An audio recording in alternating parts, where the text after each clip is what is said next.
आपले प्रदीप भाऊ उगे बुगे म्हणून आपले कार्यकर्ते होते, त्यांचा काल शेतात गेले. तिथे MSCBचा तार पडून असल्याने त्याला स्पर्श झाल्याने करंट झाला. करंट लागून त्याचा स्पॉटवर जीव गेला आणि जीव गेल्यानंतर जोपर्यंत लाईन बंद करत नाही साधारणतः 2-2.5 तास त्याच्या अंगामध्ये करंट प्रवाहित होत राहिला आणि त्याचा जीव गेला. एक इतका म्हणजे गावातला प्रेमी माणूस, त्याच्याबद्दल आज गावात कुठल्याही घरी स्वयंपाक झाला नाही अशी गावातली परिस्थिती आहे आणि त्या परिवाराला न्याय मिळावा म्हणून आज या ठिकाणी आम्ही इथे एकत्रितपणे सगळे आलेलो आणि तो न्याय मागण्यासाठी MSCB स्तरावर जे काही शक्य आहे ते तर देतीलच, परंतु चुकीचं जे झालेलं आहे ते सगळं MSCB लिहून देत आहे आणि त्याच्यावर कारवाई ज्या कोणाच्या चुकांमुळे ह्या करंट प्रवाहित झाला त्याच्यावर कारवाई करण्याची सुद्धा त्यांनी हमी दिलेली आहे आणि उर्वरित ज्या काही आमच्या मागण्या आहेत, ज्या मुलाला नोकरी मिळण्यासंदर्भात असो किंवा कॉम्पेन्सेशन जास्त मिळण्याच्या संदर्भात असो, ते या राज्याचे मुख्यमंत्री देवेंद्रजी फडणवीस यांच्याकडे आदरणीय राजूभाऊ बकाने आमदार यांच्या मार्फत आम्ही जाऊन ती मागणी मांडणार आहोत. सगळे आत्ताच आमदार साहेबांचं सुद्धा बोलणं झालं आहे, तर या संदर्भात सर्वांच्या सहमतीने आम्ही जी काही कार्यवाही आहे ती करत आहोत.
किंवा माझी आई किंवा माझा भाऊ किंवा माझ्या दादा मी ते सांगतो लिहायला त्यांना रायटिंग मध्ये आपण घेतोय ना साहेब. हायपोथेटिकल काहीच नका लिहू, ते आपलं डिप्लोमेसी आम्हालाही समजते तुम्हालाही समजते. सरळ सरळ लिहून टाका आणि मोकळं करा. MADC. हॅलो, हा बोल. हो मॅडम जो बघतो त्या पण लेडीज आहे. या तुम्ही या जा. हो तिथे बघते ना मॅडम समोर. सांगतो ना काय चुकी होती तुम्ही. नाही मी तर ते म्हणत आहे तसंच करून घेऊन राहिलो, काहीच वेगळं नाही. कोण म्हणत आहे ते? साहेब आम्हाला मिलिंद भाऊ न्याय मिळवून द्या फक्त. अरे न्यायच देतो ना आपण भाऊ, आपण जे म्हणून राहिलो तेच घेऊन राहिलो. सर माझे काका एवढे गावासाठी सगळ्या याच्यासाठी झटले, माझ्या काकांना न्याय द्या. सगळी गलती तुमच्या याच्यामुळे झालेली आहे.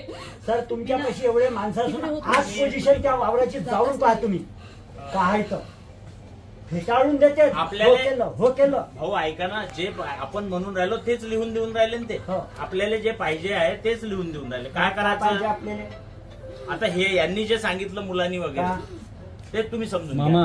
ते कसं आहे, मिलिंद भाऊचं असं म्हणणं आहे का आता तर ते लिहून देईल का त्यांनी ते मेंटेनन्स न केल्यामुळे त्यांचा मृत्यू झाला आणि त्याच्या संदर्भात जो कोणता अधिकारी असेल त्याला दोष राहील आणि जे काही कम्पेन्सेशन आहे कंपनीच्या अकॉर्डिंगली ते देतील. पण त्याही व्यतिरिक्त आपण एक वेगळं CM साहेबाकडं आणि त्याच्यासाठी आता आमदार साहेबाशी बोलणं झालं.